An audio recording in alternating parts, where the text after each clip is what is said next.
कल हम लोग पहला का दूसरा क्वेश्चन बता चुके हैं, ठीक है। अब इस वीडियो में पहला का तीसरा क्वेश्चन बता रहे हैं, ठीक है। इस बाबू पहला क्वेश्चन में 4 गो मैथ है, ठीक है। कल हम आपको 2 गो मैथ बता चुके हैं और आज हम तीसरा चौथा इसमें बता रहे हैं, ठीक है। इसके बाद एक वन जो क्वेश्चन है वो खत्म हो जाएगा, कल हम दूसरा क्वेश्चन बताएंगे, ठीक है। चलिए क्वेश्चन है कि इसमें भी जो ज्ञात करना है।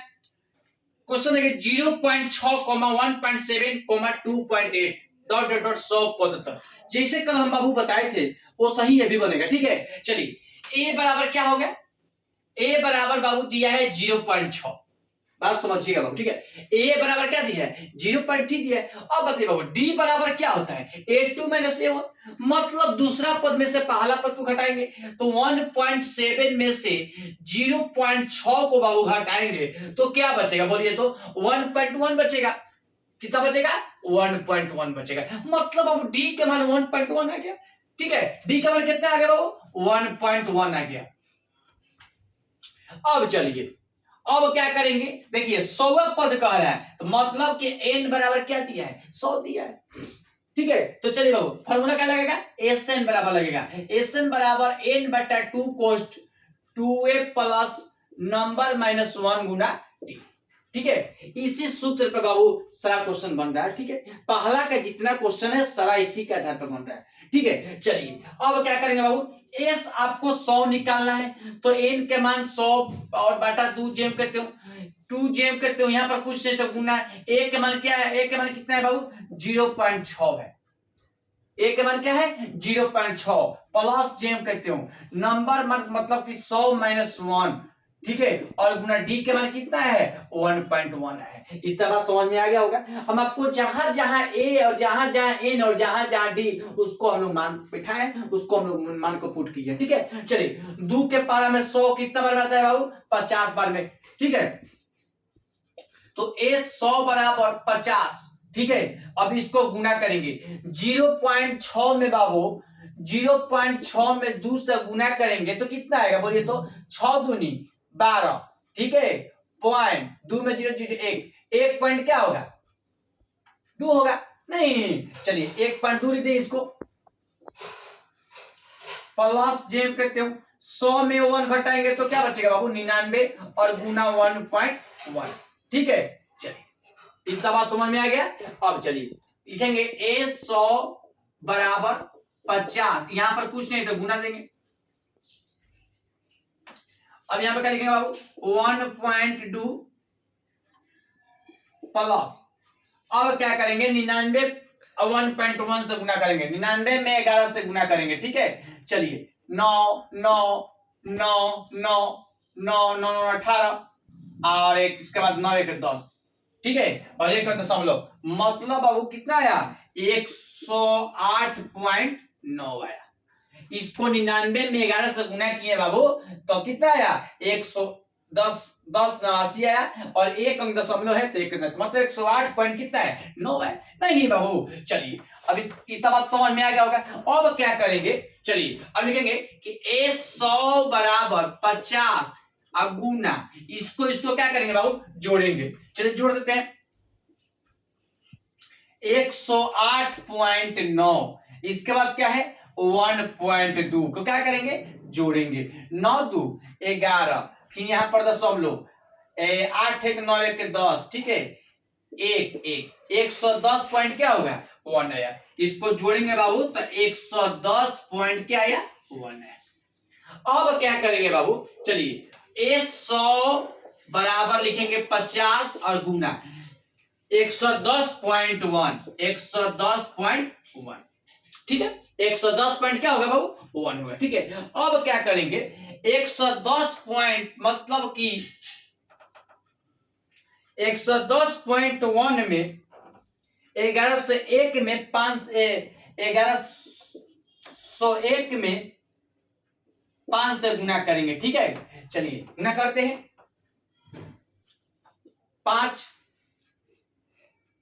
0 5 5, ठीक है। और यहाँ पर 0 है तो यहाँ पर 0 बिठाएंगे और कह रहे एक दशमलव बिठा देते एक दशमलव बिठा दीजिए नहीं, मतलब बाबू इसको गुना कराएंगे तो a से 100 बराबर क्या आ जाएगा 5500 क्या आ गया 5 आया। 5500 क्या आया बाबू 5 है। इसको हम लोग गुना करा दिए तो 5500 क्या आया 5 हुआ।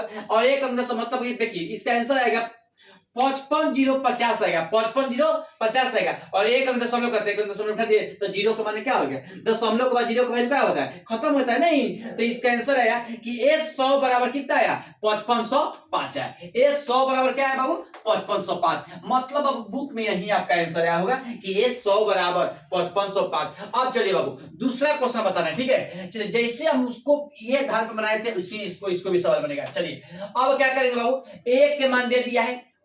चलिए एक के मान बाबू 1 कितना दिया है 15 दिया है, नहीं 1/15 दिया है। अब चलिए अब इसको बाबू डी निकालेंगे तो D बराबर होता है बाबू A2 में से वो A1 घटाएंगे, मतलब दूसरा पद में से क्या पहला पद। तो दूसरा पद बाबू ये है तो 1/12 में से किसको घटाना है 1/15 को, मतलब कि दूसरा पद इसको बोलते हैं बाबू और पहला पद इसको बोलते हैं। नहीं देखिए जो बच्चा को समझ में नहीं आता होगा तो इसलिए हम आपको पढ़ाई के बारे में डिस्कशन करते हैं कि देखो बाबू कोई पूछ भी सकता है कि पहला पद किसको बोलते हैं। देखो बाबू पहला पद इसको बोलते हैं, दूसरा पद इसको बोलते हैं, तीसरा पद इसको बोलते हैं। नहीं तो पहला पद तो ए डी जब निकालेंगे बाबू, जब भी आप परीक्षा में एग्जाम देने जाइएगा तो आप डी निकलेगा तो आप ऐसे निकलेगा कि A2 में से A1, मतलब दूसरा पद में से पहला पद को क्या करिएगा घटाइएगा, यही होता है डी। और डी को हम लोग हिंदी में सार अंतर कहते हैं, ठीक है। डी से क्या किसे सूचित करते हैं सार अंतर सूचित करते हैं, उस डी सार अंतर को डी से सूचित किया जाता है, ठीक है। तो डी का मतलब सार अंतर होता है, ठीक है। चलिए तो क्या करेंगे 1/12 में से 1/15 को क्या करेंगे घटाएंगे। तो पहले 12-15 कैल्शियम निकालेंगे। तो चलो बाबू 12-15 कैल्शियम निकाल देते हैं। 3 से जाएगा 3 चौका 12, 3 5 15, 5 चौका 20, 20 3 आई 60, मतलब अब इसका एलसीएम क्या है 60 है। अब देखिए 12 5 60, 1 5 5, नहीं बाटा पे जोड़ क्या है बाबू 15 चौका 60, 1 चौका 4, मतलब बाबू इसका डी के मान जो आया है 1/60 है। डी के मान कितना है बाबू 1/60 है। डी के मान कितना है 1/60। चलिए अब क्या करेंगे बाबू डी का मान निकल गया। अब चलिए एन के मान कितना दिया है बाबू, एन के मान 10 दिया है। एन के मान कितना दिया है 10 दिया है। अब क्या करेंगे एसएन का फॉर्मूला लगाएंगे फिर कि एसएन बराबर फॉर्मूला होता है बाबू n/2 coast 2a plus number -1 और गुना क्या इतना समझ में आ गया। अब चलिए तो एस आपको एन के मान 10 दिया है, 10/2 एन के मान 10/2 जेम कहते हो 2 जेम कहते हो, यहाँ पर कुछ नहीं तो गुना दे देंगे, ठीक है। और ए के मान कितना है 1/15 दिया है। ए के मान कितना दिया बाबू 1/15 प्लस जेम कहते हो नंबर में मतलब है 10 -1 और गुना डी, डी के मान क्या 1/60। इतना बात समझ में आ गया, बोलिए नहीं समझ में आएगा तो बाबू दोबारा बता सकते हैं, ठीक है। अब चलिए 2 के पहाड़ा में 10 कितना हाली में आता है 5 हाली में, तो इसको 5 लिख दिए। अब चलिए a से 10 बराबर लिखेंगे बाबू 5, ठीक है। और इसके बाद क्या करेंगे इसको लिख सकते हैं ऐसे 2/15 कैसे है 2 में 1 से गुना 2/15 जेम कहते हो प्लस जेम कहते हो 10 में से 1 घटेगा तो क्या बचेगा 9 बचेगा और गुना 1/60। कितना बात समझ में आएगा बाबू, बोलिए। अब चलिए a से 10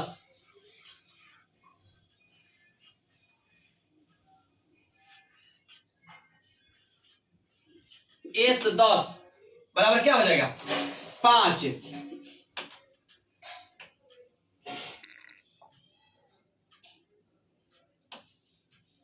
चलो a से 10 बराबर क्या लिखेंगे 5 फिर कोस्ट। अब क्या करेंगे 2/15 जेम कितने लिख देंगे बाबू, ठीक है। 2/15 जेम कितने लिख दिए प्लस जेम कहते हो 9 में 1 से 9 और बटा क्या 60 जेम कहते हो कोष्ट पर, ठीक है। अब चलिए लिखेंगे फिर a से 10 बराबर 5, ठीक है। फिर कोष्ट इसको बाबू 15-60 का एलसीएम निकालेंगे। चलिए 15-60 का एलसीएम निकाल देते हैं। क्या से जाएगा बाबू 3 से जाएगा 3 5 15, 3 के पर 20 पर में, फिर 5 से 5 का 5 का 20, नहीं 5 के 5 5 भी 20 है 60, मतलब इसका एलसीएम कितना है बाबू 60 है। चलिए इसका एलसीएम लिख देते हैं 60, लिख दिए 60। 15 चौका 60, 2 चौका 8 प्लस 60 के 60 9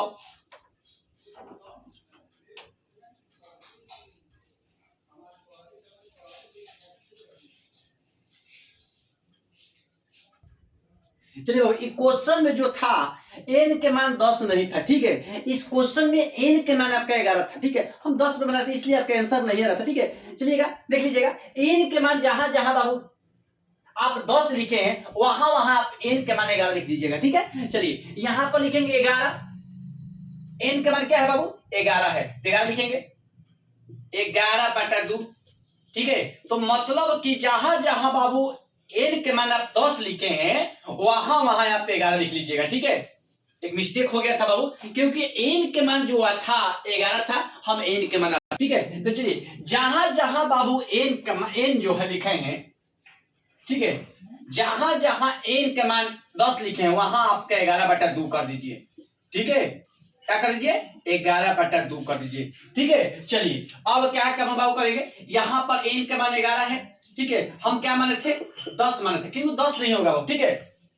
तो यहां पर 11 में 7 घटेगा तो क्या बचेगा 10 बचेगा, ठीक है। अब इसको क्या करेंगे बाबू, इसको कटा देंगे 10 का 60, मतलब बाबू 2/15 प्लस क्या हो जाएगा 1/60 हो जाएगा, 1/60 हो जाएगा बाबू, ठीक है। अब क्या करेंगे बाबू, अब इसको एलसीएम निकालेंगे। 15 60 का एलसीएम क्या होता है 60 होता है, नहीं 60 होता है। अब क्या करेंगे 15 चौका 60 2 चौका 8 लिखेंगे, प्लस जेम करते हो 60 एक 60 के 60 में एक में 1 से गुना करते 1 हो जाएगा, नहीं। अब चलिए a से 11 बराबर लिखेंगे 11/2, और यहाँ पर कुछ नहीं था गुना, और क्या लिखेंगे 9/60, नहीं। तो लिखेंगे कि a से 11 बराबर 99 बटा क्या हो जाएगा 99/120, ठीक है। अब चलिए अब इसको कटाएंगे बाबू, ठीक है,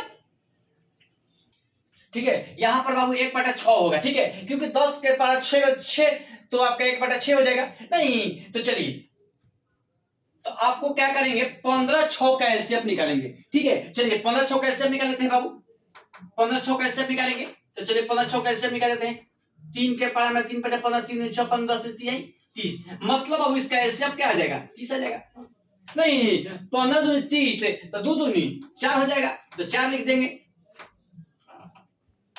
6 + 30 1 बचे 5, ठीक है। तो ये आपका हो जाएगा 9/30 हो जाएगा, नहीं। तो आपका हो जाएगा क्या 99/99 क्या हो जाएगा 60 हो जाएगा, ठीक है। अब चलिए इसको कटाएंगे बाबू, तो आपका 3 से 33 बार में और 3 से क्या 20 बार में, मतलब कि बाबू a से 11 के मान कितना है 33/20 है बाबू। यही आपका बुक में आंसर आएगा कि a से 11 बराबर 33/20। देखिए बाबू हमारा उधर ही जब क्वेश्चन ये बना रहे थे, ठीक है, तो एक यहाँ पर हम n के मान जो 11 माने थे, ठीक है, एक n के मान 10 माने थे, ठीक है। बाकी n के मान यहाँ पर 10 नहीं था, बुक में आपका दिया था n के मान 11 दिया था, इसलिए हमारा आंसर ये क्या होता है गलत आ रहा था। जब n के मान बाबू 10 मानेंगे तो आपका आंसर गलती तो आएगा करेगा, क्योंकि बुक वाला आंसर बोल रहा है कि 33/20 आना चाहिए, क्योंकि जब n के मान आप 10 मानेंगे तो आंसर अलग आएगा। बाकी क्वेश्चन बोल रहा था कि n के मान 11 है तो आप n के मान 11 मानिए, तो आपका डी के मान आपका निकल गया, ठीक है। क्वेश्चन देखिए ये वाला सही था, खाली यहाँ पर जो n के मान हम 10 लिखे थे, बाकी n के मान कितना था बाबू 11 था, तो n के मान 11 मान लिए, और जहां जहां n है वहां वहां 11 पुट कर दिए, नहीं। और इसके बाद देखो ये इसको हमको 2/15 जेम करते हो प्लस जेम करते हो, इसको कटा है 10 के पावर में 7 6 वाली में, तो आपका 1/6 बच गया। अब 15 6 का एलसीएम निकाले हैं बाबू, ठीक है। तो 15 6 का एलसीएम 30 होता है, 15 दूनी 30 2 दूनी 4 6 + 30 1 + 5 बटा पर जोड़ किए, आप पढ़ भी किए नहीं 5वां क्लास में पढ़े हैं बटा पर जोड़, ठीक है। चलिए तो लिखेंगे 11/2, और यहाँ पर कुछ ना गुना, आप 5 4 जोड़ दिए तो आपका 9 हो गया, 9/30 हो गया। तो 11 के पावर में 9 से गुना करें तो 99 होगा, और 30 के पावर में 2 से गुना किए तो 60 होगा, तो 99/60। तो a से 11 बराबर 99/60, तो देखिए 3 के पावर में 33 से 99 है, और 3 के पावर में 20 वाली में क्या है 60 है, मतलब कि a से 11 बराबर क्या होगा 33/20, ठीक है। यही बाबू बुक में आपका आंसर आया होगा। चलिए कल हमको आपको नेक्स्ट वीडियो में आपको दूसरा क्वेश्चन कल बताएंगे बाबू। कल देखिए आज हम लोग पढ़े हैं जोग निकालने के लिए, अब कल हम लोग पढ़ेंगे जोगफल निकालने के लिए। जोगफल कैसे निकालते हैं, जोगफल में बाबू आपका 2 फॉर्मूला का यूज होता है। पहला फॉर्मूला आपका an का होगा जो हम 5.1 में पढ़े हैं, और इसके बाद एसएन का फॉर्मूला यूज होगा, ठीक है। तो बाकी एसएन का फॉर्मूला जो ये आपको क्वेश्चन का फॉर्मूला बताए हैं, ये फॉर्मूला उसमें यूज नहीं होगा। जो आपको कल बताते कि एसएन का फॉर्मूला 2 होता है, दूसरा फॉर्मूला उसमें यूज होगा। ठीक है, तो चलिए देखिए, जोग कहता है, जोग कहेगा, देखिए ध्यान से देखिएगा परीक्षा बाबू, यही ध्यान देना है कि जब क्वेश्चन समांतर श्रेणी में जोग कहेगा निकालने के लिए तो ये फॉर्मूला का यूज करिएगा। और जब जोगफल कहेगा तो आपका उसमें दो फॉर्मूला यूज होगा। पहले आपको ए निकालना है और इसके बाद आपको क्या निकालना है, एसएन निकालना है। तो एसएन का फॉर्मूला कौन होता है, एन बटा 2 कोस्ट ए प्लस टीएन कहो, ए प्लस एल कहो, चाहे ए प्लस ए, वो फॉर्मूला उसको यूज होगा जब आपका जोगफल कहेगा निकालने के लिए। क्योंकि एन का मान पता चलेगा तब कौन सा फॉर्मूला लगेगा, एन एसएन बराबर एन बटा 2 कोस्ट ए प्लस टीएन, चाहे ए प्लस एल, चाहे ए प्लस क्या एन। ठीक है, अंतिम पद एन को बोला जाता है। ठीक है, तो कल आपको नेक्स्ट वीडियो में दूसरा क्वेश्चन बताएंगे। ठीक है, इसके लिए आपको धन्यवाद।